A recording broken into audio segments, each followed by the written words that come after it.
Hello students, I welcome you all on the YouTube channel of Analyst IAS. Recently Nepal ने China के साथ 12 memorandum of understanding basically sign किए हैं।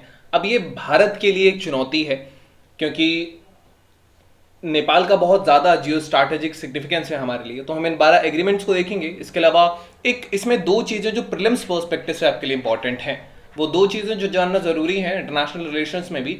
पहला, China का जो ग्लोबल सिक्योरिटी इनिशिएटिव है, और दूसरा जो है वो ग्लोबल डेवलपमेंट इनिशिएटिव है। ये चीज़ है। इसके अलावा हम कुछ ऐसे पॉइंट ऑफ कंटेंशन भी देखेंगे जो भारत और नेपाल के बीच में है।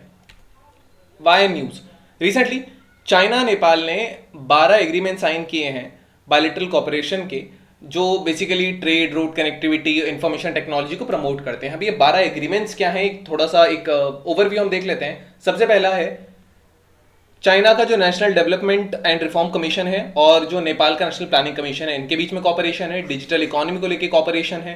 इसके अलावा green and low carbon development को लेकर के दोनों कंट्रीज के अलग अलग डिपार्टमेंट्स ने साइन किया है। देन इसके अलावा एग्रीकल्चर, लाइफ स्टॉक, फिशरीज के डेवलपमेंट पर कॉपरेशन है। इसके अलावा जो चाइना नेपाल ट्रेड है, इसको रिव्यू किया जाएगा, अमेंड किया जाएगा, इसको और बढ़ाया जाएगा। एंड फाइटोसैनिटरी रिक्वायरमेंट्स जो एक्सपोर्ट के लिए, जैसे प्लांट ड्राइव मेडिसिनल मटेरियल्स होते हैं, ये चाइनीज मेडिसिन के लिए नेपाल से जाएंगे, इसमें है। देन जो क्लासिकल टेक्स्ट हैं नेपाल के पास, उनको ट्रांसलेट पब्लिश किया जाएगा। इसके अलावा जो प्रोडक्शन एंड लिविंग मटेरियल्स हैं नॉर्थ ईस्टर्ली रीजन से, यहां पे एक मेमोरेंडम ऑफ अंडरस्टैंडिंग है। देन साइंस के फील्ड में, टेक्नोलॉजी की फील्ड में, इनोवेशन के फील्ड में दोनों के कंट्रीज के मिनिस्ट्रीज ने जो है वो साइन किया है। इसके अलावा डिजास्टर मटेरियल्स पर, ह्यूमन रिसोर्सेज पे एंड हिल्सा सिमकोट रोड एक कंस्ट्रक्शन हो रहा है, इसके ऊपर एक अंडरस्टैंडिंग का साइन हुआ है। देन एग्रीमेंट है जैसे Nepal China power grid interconnection project पर, जो कि एक 220 किलोवाट का प्रोजेक्ट है, ये चाइना फंड करेगा, जो 12वां था। एंड इससे नेपाल ने एक्चुअली अपने आप को पीछे कर लिया है, नेपाल ने इसको साइन नहीं किया है। द रीजन इज नेपाल जो है वो भारत और यूएस के साथ जो उसके रिलेशंस हैं उनको बिगाड़ना नहीं चाहता। तो ये जो ग्लोबल सिक्योरिटी इनिशिएटिव है चाइना के, ये एक डिप्लोमेटिक और सिक्योरिटी आर्किटेक्चर बनाता है ऑल ओवर द ग्लोब। ये जो यूएस लेड सिस्टम है, एक्चुअली इसका राइवल है, जो उसके मल्टीलेटरल ट्रीटीज हैं, अलायंस इंस्टीट्यूशन है। अभी आप देखेंगे कि जो चाइना है वो मिडिल ईस्ट में भी अलायंसेस करवा रहा है, ट्रीटीज करवा रहा है, तो ये एक उसका इनिशिएटिव इसी का है। देन इवन जो कॉन्सेप्ट है ये बहुत एल डिफाइंड है, बेल्ट एंड रोड इनिशिएटिव की तरह ही ये भी एक अम्ब्रेला स्कीम की तरह सर्व करेगा, जहां बीजिंग जो है वो डिप्लोमेटिक इनिशिएटिव्स लेगा अलग अलग मल्टीलेटरल कोलिशंस वगैरह में। और जो अल्टीमेट ऑब्जेक्टिव है ये ग्लोबल सिक्योरिटी आर्किटेक्चर बनाने का है, जो कि यूएस लेड सिस्टम को काउंटर करेगा। इसमें बहुत सारे सिक्योरिटी इशूज जैसे टेररिज्म, ट्रांसनेशनल क्राइम हो गया, ड्रग ट्रैफिकिंग हो गया, पब्लिक हेल्थ हो गया, डिजास्टर मैनेजमेंट हो गया, natural disasters, climate change, cyber security और बायो सिक्योरिटी, आर्टिफिशियल इंटेलिजेंस, इन सारी चीजें रहेंगी। सो इंपॉर्टेंस क्या है नेपाल और चाइना का आपस में? सबसे पहला जो जॉइंट स्टेटमेंट रिलीज हुआ, ये दिखाता है कि जो नेपाल है वो उसने क्लियर कर दिया है कि वो चाइना के साथ तो काम करेगा डेवलपमेंट प्रोजेक्ट्स पे, लेकिन वो कॉशियस भी रहेगा जो सिक्योरिटी कॉपरेशन को लेकर के जो मैटर्स हैं। इसके अलावा अदर सिक्योरिटी कॉपरेशन में थोड़ा सा एग्रीमेंट हुआ है, जबकि नेपाल ने रिफ्रेन किया है खुद को कि वो जीएसआई में नहीं करेगा स्टेटमेंट में, लेकिन स्टिल कुछ एलिमेंट्स जो हैं सिक्योरिटी के कंसर्न से, इसमें उन्होंने इस इनिशिएटिव को लिया है। For example, both the countries, this is the official statement, both the countries will undertake joint inspection of China Nepal boundary and इसके अलावा information exchange, capacity building, training पर जो कॉपरेशन है, इस पर फर्दर एग्रीमेंट हुआ है दोनों कंट्रीज के बीच में। इसके अलावा वन चाइना पॉलिसी, जो नेपाल है वो वन चाइना पॉलिसी की ओर कमिटेड है। जो ताइवान वाला इलाका है वो भी चाइना का है, तो ये एक वन चाइना पॉलिसी है और कहता है कि इस टेरिटरी में कोई कुछ नहीं करेगा। देन ट्रेड और कनेक्टिविटी बात करें तो चाइना जो है वो एफर्ट्स बना रहा है ताकि उसका जो ट्रेड है वो इंक्रीज हो सके चाइना के साथ, उसकी कनेक्टिविटी जो है वो रोड्स के थ्रू इंक्रीज हो सके चाइना के साथ, जो कि largest source of foreign direct investment है नेपाल के लिए।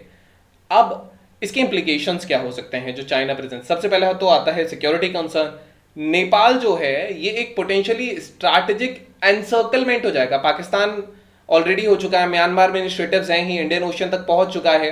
देन नेपाल जो है ये एक एनसर्कलमेंट कर देगा भारत का, क्योंकि हमारा एक लॉन्ग बॉर्डर शेयर करते हैं हम इसके साथ। तो ये कंसर्न्स बढ़ाएगा, सिक्योरिटी कंसर्न्स बढ़ाएगा। इसके अलावा चाइना के जो इंफ्रास्ट्रक्चर प्रोजेक्ट है, इकोनॉमिक एंगेजमेंट है नेपाल में, ये जो इंडिया के इन्वेस्टमेंट्स हो रहे हैं, इकोनॉमिक इंटरेस्ट है, इनसे कंपीट करेगा, मार्केट से कंपीट करेगा रीजन की, तो ये एक भारत के लिए नुकसान हो सकता है। इसके अलावा जो बेल्ट एंड रोड इनिशिएटिव है और जो कनेक्टिविटी का है, जो नेपाल का पार्टिसिपेशन है कि वो चाइना का BRI इनिशिएटिव को इसमें एक्चुअली पार्टिसिपेट करेगा, ये चाइनीज बैक्ड इंफ्रास्ट्रक्चर प्रोजेक्ट बहुत ज्यादा बढ़ जाएंगे, कनेक्टिविटी बहुत ज्यादा बढ़ जाएगी। अभी तो चाइना ही पैसे दे रहा है, लेकिन आगे जाके ये नेपाल के लिए डेप्ट हो जाएगा, जो कि नेपाल नहीं देख पा रहा है। Consequently it will ultimately harm the interest of India. इसके अलावा रीजनल कोऑर्डिनेशन में चैलेंजेस हैं। नेपाल के जो टाइज बढ़ रहे हैं चाइना के साथ, ये चाइना को एक स्ट्रैटेजिक डेप्थ देते हैं साउथ चाइना में। पोटेंशियली ये चाइना को अलाउ करते हैं पावर प्रोजेक्ट, एक पावर बेसिकली प्रोजेक्ट करने के लिए, और मोर ओवर अपने बॉर्डर्स के बाहर वो अपनी पावर दिखा पाएगा। जो चाइना का डीपनिंग इन्वॉल्वमेंट है नेपाल के साथ, ये और ज्यादा चैलेंजेस कर देता है भारत के लिए कि हम कोऑर्डिनेट रीजनल रिस्पॉन्सेस कर पाए, इनिशिएटिव्स ले पाए। ऑलरेडी कुछ ऐसे पॉइंट्स डिस्प्यूट्स हैं जो नेपाल और भारत के बीच में है, तो चाइना इनका निश्चित फायदा ले सकता है। देन जो नेक्स्ट इनिशिएटिव था जो इंपॉर्टेंट था, that was the global development initiative. So ये जो है ये world wide attention, it basically galvanises the world wide attention towards the development, global development partnership को स्ट्रेंथन करना, इंटरनेशनल डेवलपमेंट कोऑपरेशन रखना, मोर ओवर जो 2030 के सस्टेनेबल डेवलपमेंट गोल्स हैं इनको एक फ्रेश स्टार्ट देना। देन चाइना के जो प्रेसिडेंट है शी जिनपिंग, इन्होंने ग्लोबल डेवलपमेंट इनिशिएटिव प्रपोज किया as a global public good. 8 priority areas हैं इस कॉपरेशन में: पॉवर्टी एलिवेशन, फूड सिक्योरिटी, कोविड-19 vaccine, financing for development, climate change green development, industrialisation, digital economy, connectivity and all. तो अगर हम बात करेंगे नेपाल की इंपॉर्टेंस के लिए, तो हमारे ऐसे 5 स्टेट्स हैं जो उत्तराखंड है, उत्तर प्रदेश, बिहार, सिक्किम और वेस्ट बंगाल, ये शेयर करते हैं नेपाल के साथ बॉर्डर। इसके अलावा ज्वाइंट मिलिट्री एक्सरसाइज है जिसको सूर्य किरण कहा जाता है, एंड 32,000 गोरखा सोल्जर्स जो हैं वो नेपाल से वो भारतीय आर्मी में सर्व कर रहे हैं। भारत में आप देखेंगे कि बहुत सारे नेपाल से लोग आके बिजनेस भी करते हैं। इसके अलावा अगर हम मार्केट का बात करेंगे, तो जो नेपाल है, इंडिया जो बेसिकली है वो नेपाल का लार्जेस्ट मार्केट है, एंड मोर ओवर जो इंडिया का इन्वेस्टमेंट, और इंडिया के लिए भी जो नेपाल है वो 11th ट्रेडिंग पार्टनर के रूप में है। ये दोनों स्टेट्स का है, दोनों कंट्रीज का है। इसके अलावा एक चीज है कि जो 30% फॉरेन डायरेक्ट इन्वेस्टमेंट आता है नेपाल में वो भारत की तरफ से जाता है। Treaty of peace and friendship of 1950, ये जो ट्रीटी है ये बेसिकली ट्रीटमेंट पर बात करती है भारत और नेपाली सिटीजन्स के ऊपर। इसके अलावा जून 2023 में भारत और नेपाल ने एक long term power trade agreement sign किया था, जो लगभग 10,000 मेगावाट इलेक्ट्रिसिटी जो है वो नेपाल से हम इंपोर्ट करेंगे आने वाले सालों में, एक पावर प्रोजेक्ट बना के, क्योंकि हाई टेरेन है, हाइड्रो इलेक्ट्रिसिटी बहुत अच्छे से वहां पे काम कर सकती है, वर्क कर सकती है। इसके अलावा जो मेमोरेंडम ऑफ अंडरस्टैंडिंग हुआ था, ये national hydro electric power corporation India और जो विद्युत उत्पादन कंपनी है इसके बीच में हुआ था। ये जो 2 प्रोजेक्ट्स हैं, इसमें Phukot Karnali hydro electric project है and lower Arjun hydro electric project है। So these are the projects. Points of contention क्या है बीच में? तो जो ईस्ट बैंक है काली रिवर का, जो लिम्पियाधुरा के नीचे है, ये सपोज्ड टू बी नेपाली है as per the, this is the Sugauli treaty of 1816। और ये जो 66 स्क्वायर किलोमीटर का जो लिपू लेक का काला पानी वैली है, ये इंडिया का पार्ट शो होता है।